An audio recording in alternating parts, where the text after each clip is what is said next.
We want to thank everybody for coming out today, of course, on this, it seems like a January day, but still is October with the baseball rolling around. And we have needless to say, of course, an exciting announcement for the TOBS organization. And we're very thankful that all the people, of course, here joined us today. And again, it's been a pleasure, of course, to be here with the TOBS for the last 2 years. And hopefully the first 2 years have been a good source for us to kind of learn what direction we want to go with the franchise and really begin to take some steps forward. And that's really kind of what we did after the season this year. That sort of led us, of course, to the new direction that we're going. It's really a franchise evaluation of where we've been and where we want to go. And I think there were two main components that we truly wanted to focus on this coming season. The first thing was getting more involved in the community. And Robin Hooser and Thomas Webb, our new general manager, have done a wonderful job of getting us involved in the community. We've got to continue to take steps forward to do so even more. And I think you'll see some of the programs that we're going to roll out this coming off season will just continue to accentuate the TOBS' presence in Wilson and the greater county. And the second thing is quite frankly, is to put more of a winning product on the field. The last 2 years have not measured up to the expectations of what the TOBS should be and of the victory totals we think that we should have and what this community deserves.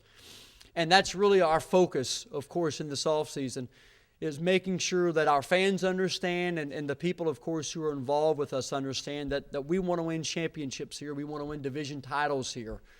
And it starts in the offseason, and it starts also, needless to say, of course, at the top. And that's where we kind of started with our search for our new head coach. And we really wanted to focus on an individual who was first and foremost a leader. And I felt like that leadership is going to allow us, of course, to not only attract good players, but improve those players once they get here. You know, he had to have that character, and he also had to have that sense of direction about where he wanted to go with the franchise and what he wanted his players to exemplify as TOBS at the forefront of what he was talking about with every day. Had to have a passion for the game. I mean, we all know, of course, the summer can begin to be the dog days of summer, especially mid to late July. And you've got to have that person, to be perfectly honest with you, who has that same enthusiasm on July 20th as what they do on opening night, May 29th. He's got to have a knowledge of the game. Someone, of course, who understands the game and can make those managerial decisions throughout that contest to make a difference and to pick up 4 and 5 different maybe W's in the first and second half. And all of a sudden at the end of the year, you're looking at 10 more wins than what you probably would have had if you didn't have that manager. And the last thing is we definitely wanted to look for someone who was a leader and was a motivator, somebody who can inspire our young men to do better and to sort of bring forward, of course, this particular franchise. And we think we found that person. I really do. I've had a long relationship with Austin. Actually, he played for my other franchise 11 years ago in 2001. So I've sort of seen him first start as a player, and then he eventually move on, of course, as a coach too. And it's been wonderful seeing, his maturation move from his time at A&T as a player and then helping build the A&T program with Keith Shoemate, who is now, of course, the head coach at Lewisburg, and build A&T really into a MEAC power and a very strong and productive Division I program here in this state.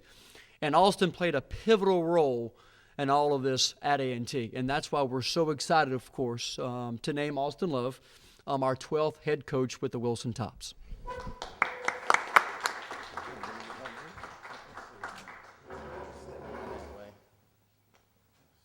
Probably get a quick picture right here.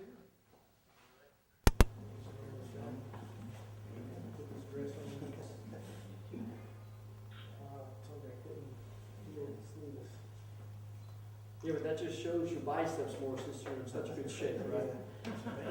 It's going to be a tough go for the players to stay in condition with this guy. My gosh. He still playing for me. Yeah. You ready, Robin? Right here.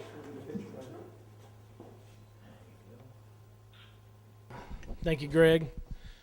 First, I'd like to thank Greg, Thomas, and Robin. It's been a pleasure going through the process.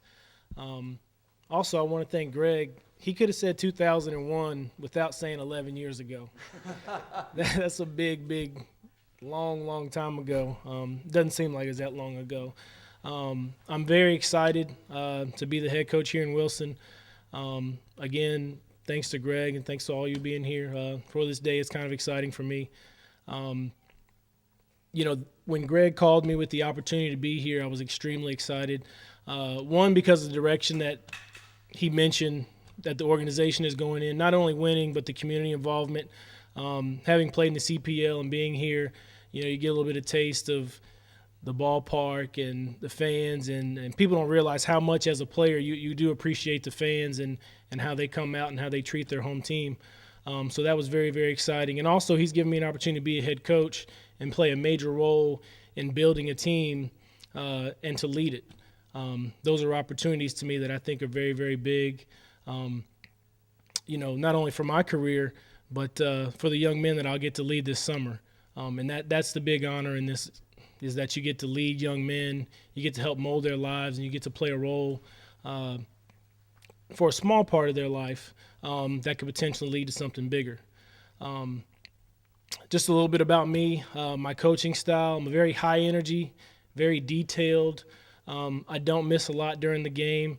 I try to focus in on everything I see, and every moment is an opportunity to teach. I try to teach players to constantly focus on the game so they can learn throughout the day, throughout practice. I encourage players to fail. That's what baseball is about. You got to play this game with no fear, high energy, with passion, discipline, and you got to be very, very committed. The players that we're looking for, we want them to be very, very committed to the next level and to winning, and commitment to being here for the full summer and being here helping this organization win. As far as the players still, we're looking for the kind of player that can run a little bit. The ballpark here is large. We're looking to develop a team that, that can do a little bit of everything. We want guys that can run, play defense. On the mound, we're looking for strike throwers without pitches, typical baseball stuff, power in the middle of the order, things like that. But again, their character, their makeup, those things I believe play a larger role than their tools do. Tools and skills can come along with hard work and commitment, but you have to be the right kind of person, and that's what we're looking for. Kids that want to come here, be here the whole season, and that are willing to go out in the community and do things and realize the role that they're playing, not only on the baseball field, but in, just a small child's life and, the inspiration they can give to those kids. We already have actually, a couple kids signed. One of them's here today, Collins Cottrell, and he's from over at Brevard. Good ball player, had a great year last year for Brevard, and we're expecting big things out of him this year. We have a couple other players signed from some schools around the country. A kid named Alberto Morales. He's a first baseman, third baseman, DH type from University of Texas Pan American.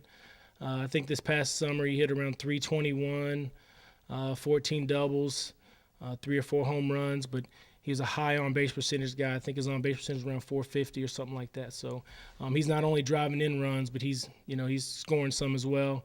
We also have a kid named Ty Philibin from Samford. He's a shortstop, middle infielder. He hit 335 last year in his summer league. Also hit 4 home runs, I believe, and won the home run derby at the All-Star game. He also runs pretty well. So, some of these guys, they epitomize what we're trying to bring in as far as some speed and some power, on-base percentage. And, we're in the process of filling out the roster with some arms, some high-quality arms, kids with good fastballs, good breaking balls, so that we can be extremely, extremely competitive. And Greg's absolutely right. You need to win those first 4 or 5 games to help your help your standings in the first half and the second half. But I'm very big on it's not how you start, it's how you finish. So these kids, when they come in, we're going to have a program in place that helps them get started immediately and focused on winning. But toward the end of the summer, you're really going to see the gains that they have, as they get to learn, they get to know each other as teammates, and they get that team chemistry. So, we're very, very excited. And, again, thank you, Greg. And thank you all for coming. And I'm excited about being here this summer and calling Wilson my home for a few months and getting to know everybody and winning a bunch of ball games. We're going to open it up for questions if you have any, Paul. Yeah, Paulson, you talked about trying to find kids who find character, obviously. As a recruiter, that's probably a foremost concern. You spend a lot of time with kids, having good students. You get to know kids in that process. You don't really get a chance to know the individual, I guess, in this role.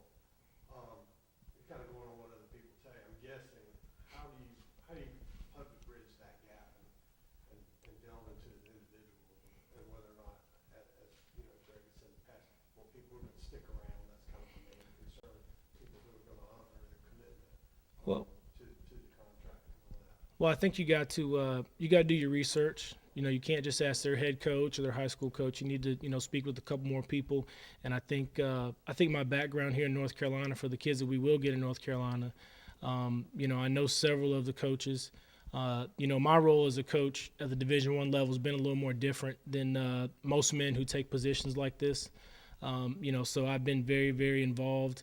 A lot of the kids that we're gonna possibly try to get, I've either seen play or partially recruited in my time, and I'm very big on speaking with them. A lot of people would tell you, to a degree, I am a player's coach because I care about my players far more than I care about winning games. Because without them, there are no games. So there are going to be several conversations had. I've already spoken to a couple of recruits 2-3 times, just trying to get a feel for what they're about. And going beyond and talking to their competitors, talking to the other coaches in the conference. If I'm going to call and find out about players, I might as well ask about a young man and see what they know about him. Also speaking to their former summer coaches. We've had a couple kids come through, come across our table like that. It's just getting a feel for what they're about, and their commitment to, not to the game, because they obviously love the game, but my belief is once you commit to something, whether it's slow pitch softball or anything, if you tell me you're going to be there for a season, you need to be there for a season. It's that important because I'm counting on you, and your commitment, your signature, it means that much. So it's just going to be, and you're still going to have some kids that are going to want to leave, but in the process, they need to know up front, hey, we're expecting a lot of you. We want you to be here. Also, as a former college coach, dealing with college coaches, the situation might come up this year where the decision to leave might not be fully with the player. Dealing with college coaches, given your background and your knowledge and your contacts, how is that going to come into play? You seek to identify the coaches who are willingly sending kids down here to get better. I mean, that's the goal. Kids want to get better. They all want to play pro ball. They want to get better for their college. It should be a symbiotic relationship. Do you anticipate any problems, or from your background as a collegiate coach, how should the summer collegiate thing be viewed? I don't see it being any problems. I mean, I've tried to treat the coaches that I've spoken with, they know, hey, if you're sending me a pitcher, if you have a pitch limit on them, we'll try to take care of them in that degree. Or, hey, if we're looking for this kid to be a heavy innings guy for us, hey, well, maybe we can't take him. So you just have to have that open dialogue, at the front instead of the back, and instead of trying to get instead of seeing numbers and saying this kid had a 2 ERA, those 92, 93, you need to ask those questions. And, in the end, I personally believe, and I would think Greg thinks the same way as well as Thomas, that, a kid who can be here for the duration of the year can help impact us more than someone who's here for 2-3 weeks and hits their innings limit or something like that. So, the coaches that I've spoken with, they've been very, very, I guess not excited is the word, but they've been very, very, they've encouraged me for this opportunity, and they understand, what it entails, and they know how I function. So I feel like a lot of them trust me to a degree to say, hey, you know what? If we send our guy to Austin, he's going to take care of him. We're not going to have to send him home early because of injury or anything like that. But things do come up with grades and things like that to where they may have to attend summer school. And again, I'm about the kid. I'm about the kids. If that's an issue, that's an issue. But we'll probably know that coming out of the spring, and he may not come at all. So. Paul, I want to touch base on that one too, because you and I had that conversation at the end of the season last summer. And from the day we started recruiting, even before I even started the coaching search, the first phone call that we've made as far as players was concerned was two things have to happen. One, we're going to talk about this young man, and you're going to know that you've got to back me about him coming, because we are not going to discuss it any further unless you can tell me right now that your intentions are for him to stay the whole summer. And that's one reason why Collins, Cuthro, and Zach Lee are coming back, because those two young men exemplified to us that they had a commitment level to this organization. You know, we went through 46 player moves last year, way too much. And not only does it not form chemistry, but it puts a stress on our organization as well, because our staff is constantly having to deal with the turnover instead of having to deal with winning baseball games and putting people in the seats. So that was the first thing. And the second thing was, I was like, you know what? Maybe we need to focus on a different type of player. And in that regard, if you're going to notice some of the people we've signed already, they're veterans. They're kids who have played in summer leagues before. They're sophomores and juniors, maybe not taking the risk on the high potential freshmen, but maybe going a little bit more towards the sophomore and junior who has gotten past that maturation point in college. They've been away from their family a little bit. They understand what it's like to play 56 games in the spring, to go home for a week, and then to go out again and play 56 more games in the summer. And you'll notice the Morales kid has done that. The Philippine kid from Sanford has done that for 2 summers. We've signed a first baseman from Old Dominion, Joey Burney. He's also played in the summer leagues for 2 years. I mean, that's really been our focus, is to make sure that these young men know what they're getting involved in. And we as a staff have to do that. And rest assured, too, this was not just an issue in Wilson last summer in the CPL. This occurred everywhere. It just so happens that some franchises evidently must have done a better job handling the turnover than what we did. And I have to take full responsibility for what happened last summer. And we have to make sure that we have the leadership in place from Alston and his staff, and then the right young men in place like Collins and Zach Lee to help the other kids understand when they show up here that, hey, we're going to be together all summer. Did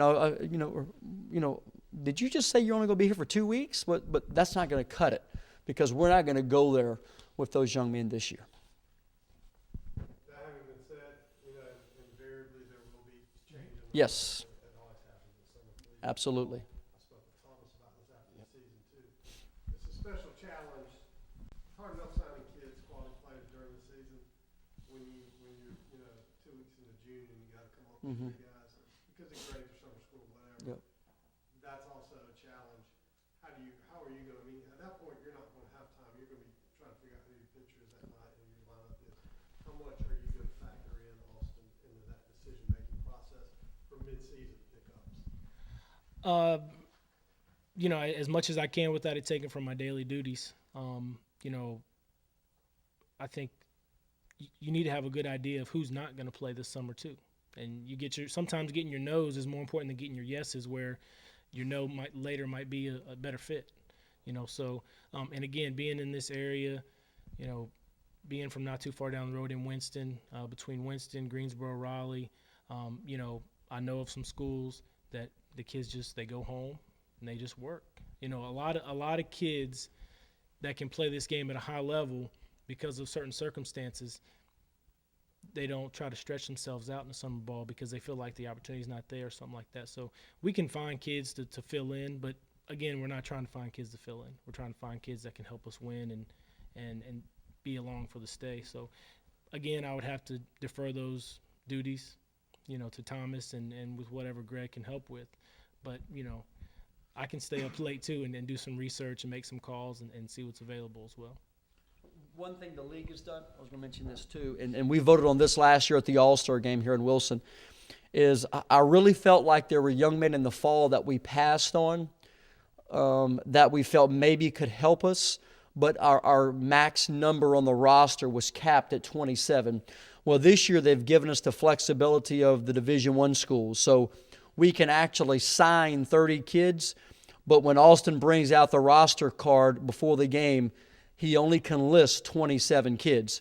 So basically what that allows us to do is we could even have a floating roster night by night. We could have 30 kids on our roster, but only 27 kids are eligible to play. So that allows us to sign 3 extra kids basically to bring here to sort of serve as another repository of players.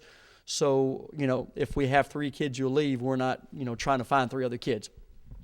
I really like the flexibility. And the reason being is the Division I schools in the ACC and Southern Conference and ACC, they're already doing that. They have 35 kids in their roster, but they can only dress out 25 on the weekends for conference play. It's going to change nightly, whoever he wants to put on the roster. And that's exactly the point.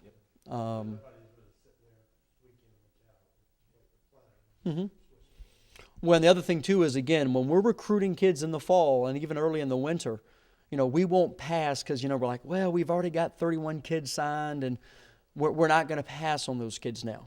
Because one question I always ask my coaches is this: would you take this kid May 15th? If you say yes, that means we need to sign him now. And that's a question now that we have a little bit more leeway with. So. One more question for Austin. On the field, the last 2 years haven't been up to expectations for the TOBS, signing 7 straight playoff seasons. The stands are still full. People still come again and enjoy it. I know the guy to your left isn't happy about that. You feeling the pressure right away to get this thing turned around? No, not really. I mean, Greg and I, and I'll be honest with you, if I got any pressures from Robin about winning games, but they don't have to apply pressure because, essentially the Wilson TOBS products will be my product, yes. So that's where the pressure is. The pressure is all on me. And I put that on myself. It's not directed from them. And again, I think if we're talking about the character makeup and things like that, I think those things, the team chemistry and things like that, all the teams in this league are going to have talent. But when you put the kids in a program, something that they can appreciate, something that they can learn from, are they having a good time, those kind of things, once all that stuff falls into place, they're going to start winning games no matter what. And I think that's the big thing. And as far as, I haven't been told I need to win 35 games, no. I hope I do. I don't know if 35 is a good benchmark, but It's a great benchmark. We take it right I'm now. just throwing that out there. Can we stamp that right now and just go ahead and we'll be in the playoffs? Well, did that situation make the job more attractive to you? Come into a team that needed to be turned around? No, sir. To be honest with you, it was the history of the team. I love the ballpark. It reminds me of the ballpark I played in college. Again, the community involvement. Some of these teams, they're just kind of in some cities where people they're not big involved in baseball. But the hometown feel of this here, where I may go grab something to eat and somebody's like, Coach Love, what were you doing last night? I can appreciate that, and I want that, to be honest with you. I think that's having people be excited about baseball excites me. Having players that are excited about details in baseball, it excites me. And that's what drives me. I mean, there's been times I watch a baseball game in the past and I text a player, did you see that? I want them to be excited about baseball. And I think as they get excited, the win column will take care of itself. All right, perfect. Sounds good. Just want to thank everybody for coming out today, showing your support. On behalf of Robin and I, and even Greg and Austin, we're really excited about this upcoming season. I don't know if y'all noticed, walking in, we have new lights here at the ballpark. We have fans on the grandstands. There's no excuse this summer, so come on out. Really want to take this time to thank the city of Wilson, especially Harry Tyson, Grant Goins, and Dale Edmonds to keep this facility great out here. And they got those lights up for us and those fans up for us. And hope to see y'all out this summer. We're very excited. Robin's working hard to put some great promotions together, great nights together for the upcoming season. And come out and support the TOBS and stick around and have a little meet and greet with Austin. Thank y'all very much. Hey, good day, everybody, and welcome to TOBS Talk. Now that we're back here for our preseason show, I guess for 2013, we're going to meet the TOBS' new head coach today, Austin Love. So, Austin, welcome to TOBS Talk, and more importantly, welcome to Fleming Stadium home of the Wilson TOBS. Thank you very much. It's very exciting to be here. Well, let's go ahead and meet you a little bit more. You know, we know, of course, a little bit about you, Alston, but kind of give us an idea of your background and sort of what road you took to get here to Wilson. I played my college ball at North Carolina A&T under Keith Shoemate. Was there for 5 seasons, sat out 1. Then I coached there for 7. Pretty much coached every area I could that he would allow me to. Was recruiting coordinator. In 2011, he stepped down. Now they're under new regime. I spent a year there, and now I'm here in Wilson. Great. Well, we're excited, of course, to have you here. But, you know, give us an idea, especially the fans, of what type of coach are you? You know, when they come into Fleming Stadium May 29th for opening night, what are they going to see the TOBS do? Oh, man, you're going to see high energy. You're going to see hustling. Last time I checked, I don't know anybody that died from hustling. So you're going to see them being timed on and off the field. You're going to see them, diving after balls. You're going to see smart play. You're going to see everyone being involved. Because it takes a full roster, where that roster is 35, 25, 27, 30. It takes a large commitment from all those guys. For me personally, it's going to seem like I'm laid back. I do most of my coaching behind the scenes, in the dugout, in the pregame stuff. So you're going to be like, man, coach ain't doing nothing over there, but waving his arm. But you are going to see an aggressive style, no fear, running the bases, diving head first, kind of environment from our players. Well, I think the one thing that really makes baseball special is the fact that you can see their faces and you can sort of identify them as people, not just as someone out there wearing a uniform. So, what type of player are you looking for, and who can we expect to see? I'm looking for a player who has, obviously, athletic abilities beyond one phase of the game. I want kids that can run, can throw, that have a high aptitude for the game, that aren't afraid to try something different to take their level to, take their game to the next level. I think in the roster that we have so far, a couple of the kids have shown that. They've shown diversity at several positions. A couple of the returners, Zach Lee and Collins Cottrell, they play multiple positions. So we have some diversity there. And there's no drop-off when they change positions. At the same time, they both handle the bat pretty well. We've got a couple other kids, Alberto Morales, who can play a corner, can DH, is going to hit for some pop, has some plate discipline, which I think is very, very huge. We got another left-handed batter, big on left-handed bats. Left-handed batter, first baseman from Old Dominion. Those kind of kids, Joey Burney, hits for some power, good athlete, mobile. So you're looking to build your team around pitching and defense with some sparks offensively, and with some speed. All of our outfielders are going to be able to run at a very fast pace. We're going to look to take extra bases on dirt balls, stolen bases, doubles and triples.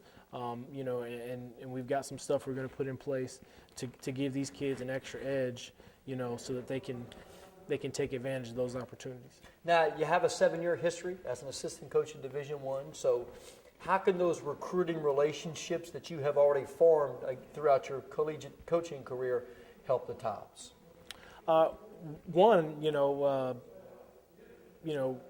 There's a lot of kids I've already contacted that I recruited as a coach, that I want. And, a couple of them, as soon as we get their contracts back, we will definitely talk about them. Good arms, just going down the list and also talking to the coaches that I know. I think that their respect for me, their trust, the fact that they know what kind of coach I am, allows them to have some comfort in sending me their players, knowing that I'm going to take care of their health and that I am going to give them some information that they can use, when they get back to school. It's going to make them a better ball player. Well, Alston, we, of course, are just thrilled that you're going to join us as our head coach this coming summer. It's going to be an exciting year for the Wilson TOBS, and we hope, of course, that everybody here comes back to the ballpark, the Fleming Stadium, to enjoy Coastal Plain League baseball action, actually for the Wilson TOBS 17th year in the modern era. It's going to be a lot of fun, and by the way, May is just around the corner, so we'll see you down the road here at Fleming Stadium under our new regime with Austin Love as our head coach. I'm Greg Swear. Thank you so much, and have a great day.